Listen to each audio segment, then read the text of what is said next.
Hello,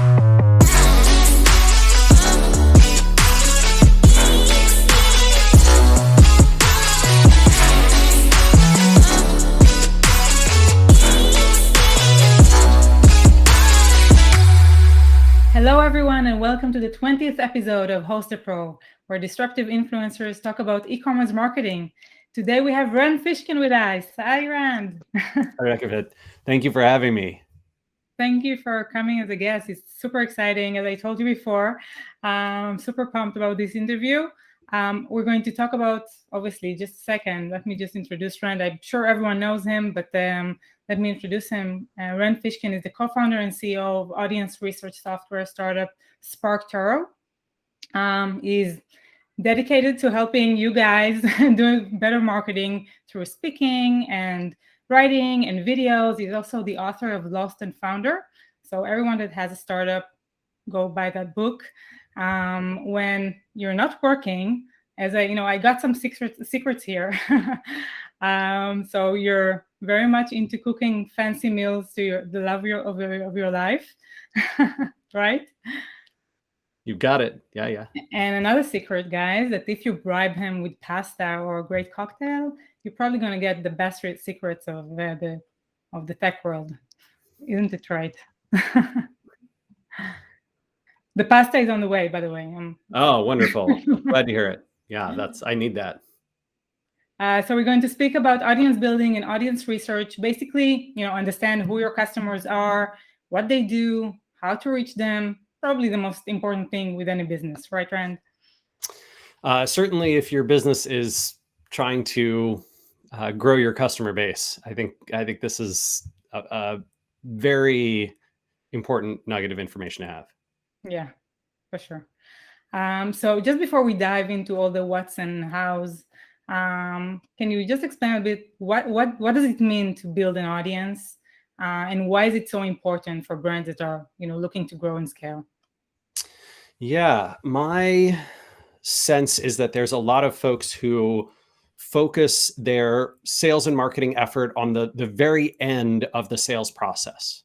So, once someone has already found us, once they're already aware of the problem that we solve and aware of our sector or niche, then we try and, build our brand and convert more people who visit our landing pages and those sorts of things. Maybe we buy some ads. And my concern, and the thing that I think a lot of folks are missing out there in the marketing equation is that, prospective buyer journeys are long and they are filled with audiences that are, some of which will take a long time to purchase and go through many steps, some of which will never actually purchase but might influence other people, and some of which are what I'd say like important to categorize and important to have data about so that future products and content might be able to serve them. And I think that unfortunately, there's just a whole lot of strategy missing. And, most of that, look, I blame myself as much as anyone, right? For years, I ran a company and espoused, all sorts of information of like, hey, you should dig in and do keyword research. And then here's how to get rankings in Google and all this kind of stuff. Very, very tactical sorts of things. And I think as I matured a little bit as a marketer, one of the things that I saw was, oh my gosh, it's so strange how, a company like Airbnb has more search for their brand name than all the keyword terms, all the generic keyword terms combined. If you take whatever it is, rent a home in Tuscany, vacation rentals, California, all those keywords combined don't equal the brand volume of Airbnb. And so you kind of start to get this idea that maybe the way brands are built and grow is not through the tactics at the lowest level, but through understanding their audiences and building brand throughout that journey. That feels like a very important missing component that certainly I missed early in my career. For sure. And a lot of the times we see brands that are very much, even if they do things strategically and have this persona in mind, it's one persona, right? It's women 25 to 45, moms, middle class, whatever. But that's not really what you're talking about, right? Right. I mean, I think that that's a very, what do I call it, reductive and potentially stereotyped, biasing type of way to miss out on a whole lot of customers, right? I think when you build demographics, especially in a media environment like today, right? So, all of us in the, what are we entering? Nearly the middle of the 21st century here. All of us consume content from wide varieties of sources across wide varieties of channels. And when I say wide, I don't mean hundreds or thousands. I mean hundreds of thousands or millions. And the sources of influence for any given audience are vast and wide. And the demographics have broken down so much because we live in both a global society and because we have great amounts of diversity even within countries and regions. And so I just don't think demographics, 1950s, 1960s style demographics.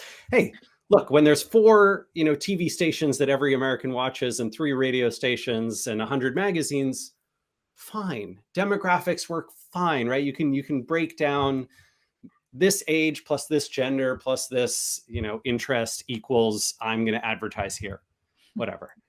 That does not work in 2021, friends. Yeah, I totally agree. And what's interesting about what you're saying is also that, thinking about that audiences in that way also means each audience has a different role with you and in the different interaction with you and different kind of impact on your brand, actually, right? Yeah, exactly right. So, for me, a lot of the marketing that I do, even around SparkToro, is focused at these multiple stages, right? There's people who are, I know what SparkToro is and I like it and I, want to buy it. And they have questions about the product and what it does and how it works and blah, blah, blah, blah. And that, if I answer those questions and I publish content on that front and I, do interviews about that, those kinds of things, that might be very helpful to this group, but that's a very tiny group. And there's all these people in all these other stages, right? I have no idea what audience research is. I know what audience research is, but I don't understand why it's important. I have never heard of SparkToro, even if I've done some audience research. I use these other solutions. Oh, okay. And now I'm interested in SparkToro. And if I only answer things over here, I'm missing out on every one of these other customer groups. Almost certainly all of these ones are bigger than this one. Yeah. Right. So I have to, and I think this is true for every marketer of every considered type of purchase. And my advice, whether you're B2B or B2C, whether your demographics are, skewing in a particular direction, is just to have a fully mapped out concept of who all these audiences are and how they're engaging with the sources of influence, what they're doing, where they're doing it, how they're doing it, why are they doing that? What is their motivation? What's their interest?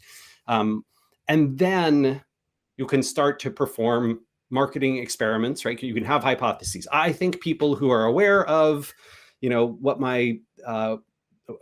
the problem space is, but not yet aware of my brand, I think those people are mostly interacting and engaging in Facebook groups, or on Instagram, or in LinkedIn groups, or they are in Reddit threads, or they're using Google Maps, whatever it is. And so we're going to experiment by increasing our marketing there. Oh, look, we drove more brand awareness. Okay, that's working. We established some metrics that hypothesis was correct. Or we tried to do that. We tried to engage with, whatever, our presence in Google Maps, and it didn't work. I think that's because we're actually targeting a lot more tourists, and they're using TripAdvisor and Eater and a bunch of tourism-centric publications. Okay, now new theory, new hypothesis, new experiment, new results. Did that work? And the problem is, if you just spend all your time in the tactics, you're not going back to the strategy of where's my buyer, where are they in the journey, which parts am I missing out on? I worry about that. For sure. And when you're focusing on one, statistically, you're wrong. I mean, statistically, you're only right for a very, tiny bit of. Sure. Yeah. So for them to be right, for us to be right, how do you go about, an audience research like that? Yeah. So for me, audience research is about having that, sort of structure, however you want to build your structure of your kind of customer journey, buyer journey mapping, some people call it, right, at the top level. But then you're adding in these hypotheses around, this is where I think this audience is engaging. And you can do that through a variety of ways of doing audience research to figure that out. My suggestions are interviews, surveys, passively collected data, usually social and web data, and competitor research. Those are the four, right? So essentially what you're doing. So interviews, simple, right? You and I have a conversation. I ask you about sort of things that you do and how you fell into the world of marketing, and what do you pay attention to? Whose work do you like? What are blogs that you subscribe to? Whatever it is, right? We have a conversation. So I'm getting a bunch of answers to that. Then I'm going to run a survey, and I'm going to try and get statistically sound data about hopefully a few hundred to a few thousand people who match the criteria of the buyers I'm after. And I'll ask them, kind of broad questions that give me answers that I'm seeking around, what they, who they are and what they're doing around a product. How do they think about the problem? Maybe I'll, ask them whether, do they listen to podcasts or, whatever it is. I'll try and get some information, some statistical information with answers that I care about. And then there's passively collected social data. This is what SparkToro does. We're not alone. There's a good Israeli company that does passively collected web data, SimilarWeb. I really like them. They have a ton of information about kind of what people do on the web and how they reach websites, and people who visit this website, what other websites they visit. I like their data a whole bunch. SparkToro does something kind of similar, but on the social side of things. So SparkToro will look at Twitter, LinkedIn, Facebook, Reddit, YouTube, Instagram, et cetera, and then build these anonymized and aggregated profiles. So you can say, oh, okay, well, I want to reach dentists in Canada. And SparkToro can tell you, oh, well, dentists in Canada use these words and phrases in their bio, and they talk about these topics, and they use these hashtags, and they follow these social accounts, and they visit these websites, and they listen to these podcasts. So, now you can take that data and put that in your research. And the last one is competitive intelligence. And this is essentially where you are taking people who do similar things in your space. Not necessarily they compete with you on the product side, but they compete for the same audience. And then you look at how they are building that audience and engaging that audience. And then you learn from that. So you have these four sources. That's really the core of audience research, right? And you're doing these, segment by segment, forming hypotheses about where you think you can influence behavior, right? Get your brand out there, get people to move through that funnel, get more people aware of you, get more people who are aware of you to consider buying you, get more people who are considering buying you to actually buy you, all that kind of work. It sounds like there are a lot of layers there. And, good research is basically also based on good questions, right? Yes. Well said. I would like to write that down and just paste it all over the internet. Agreed. Agreed on my end. So what would I'll make be, sure to credit you. What would be, the top questions that are super important for each brand to ask their audience or about their audience? Yeah, this is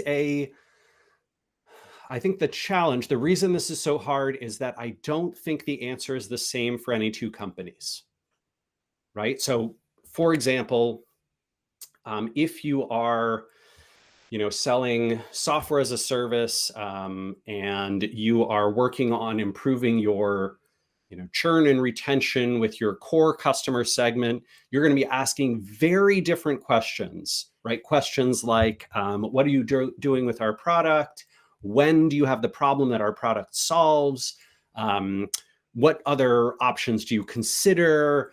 What, you might look at data about usage rates and churn rates and say, oh, okay, well, when people, whatever, use the product in a very spiky fashion, that's when they're not using. So how do we, on the product side, make it more passively collective? Very different from someone who has a consumer product and they're selling, I don't know, pasta, right, online. Completely different problem that's being solved. And so their questions might be around, okay, who are the people who are likely to be pasta buyers in the future? Who are people who buy at different times of the year? What are the different products that are selling the best? What are people who are influential in the food and beverage industry talking about that we could, be part of that conversation? We could participate. Oh, it looks like, I don't know, pumpkin ravioli is very popular this fall because a whole bunch of, food and recipe websites started talking about it a month ago. That needs to go into our product catalog. And this is a very different kind of question than what the, B2B SaaS retention churn focus is. So the questions have to be tailored to the problem you want to solve. And I feel like, I'm not sure if you've had this experience, but I feel like sometimes marketers get told by, executives and the businesses that hire them to just go do this tactical work. Hey, we want you to come on board. We want you to do some keyword research and help us get some rankings in SEO. Right? This is all what I did at Moz.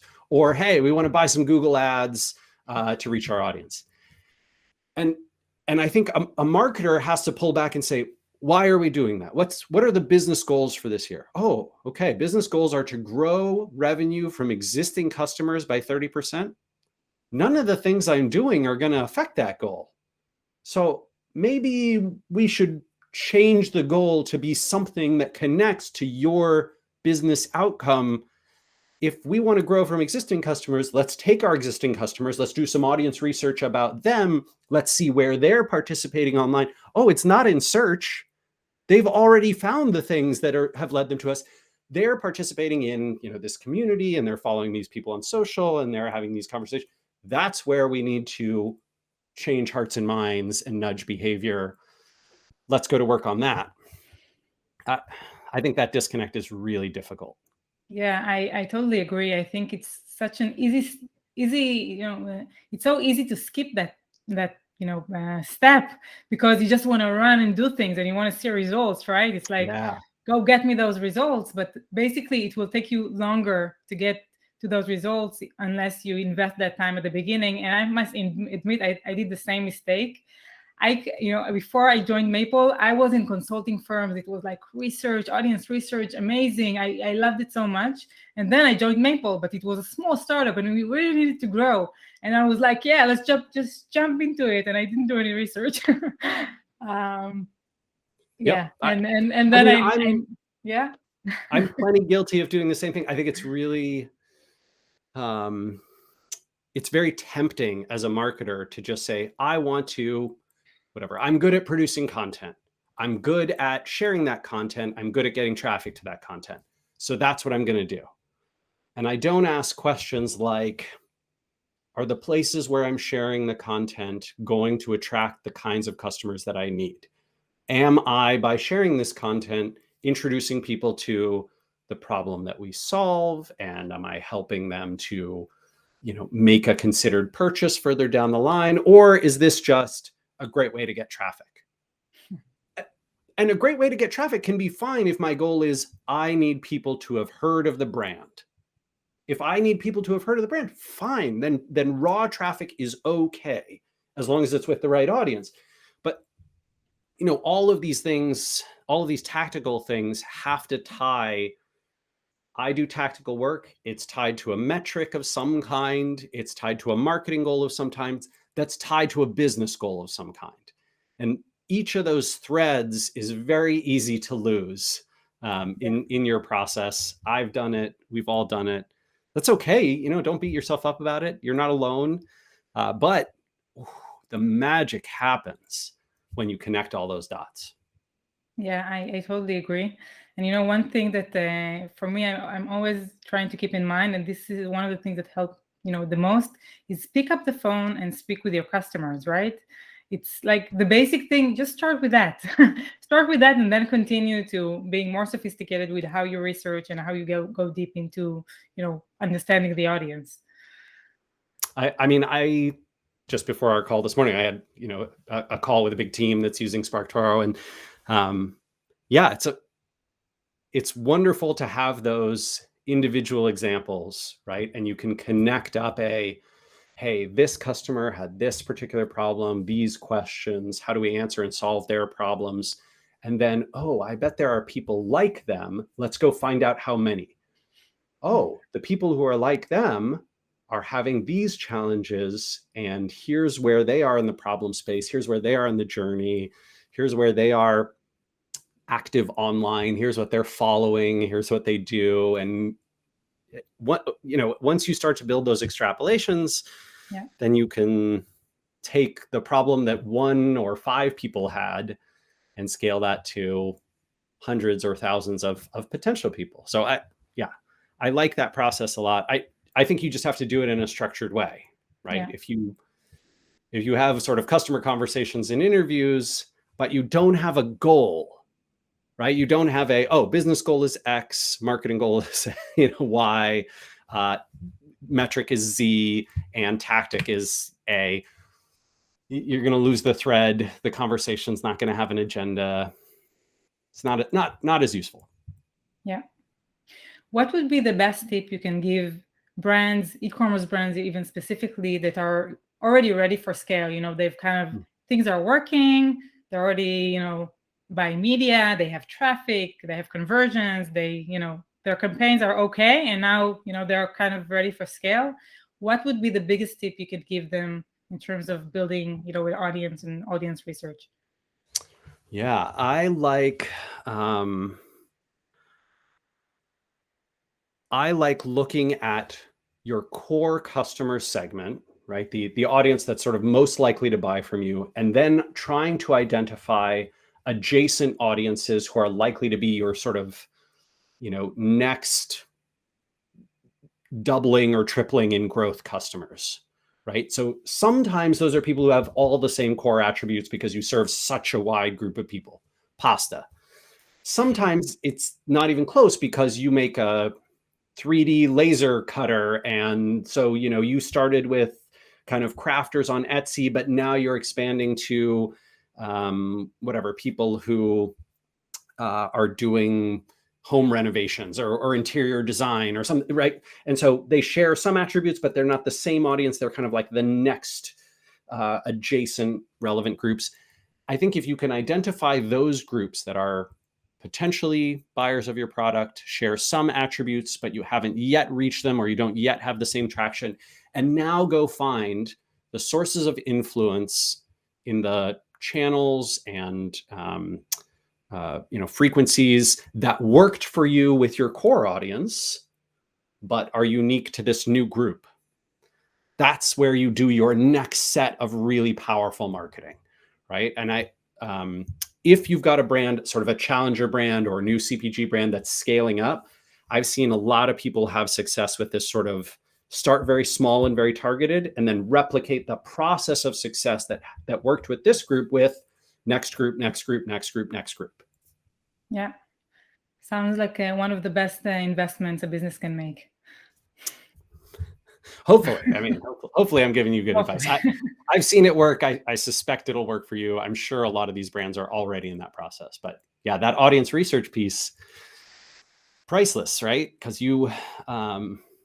I think what happens sometimes is you get a little comfortable with how you've hit an audience in the past, and you sort of forget the struggle of that early growth and influence with that group when you try and target the next one.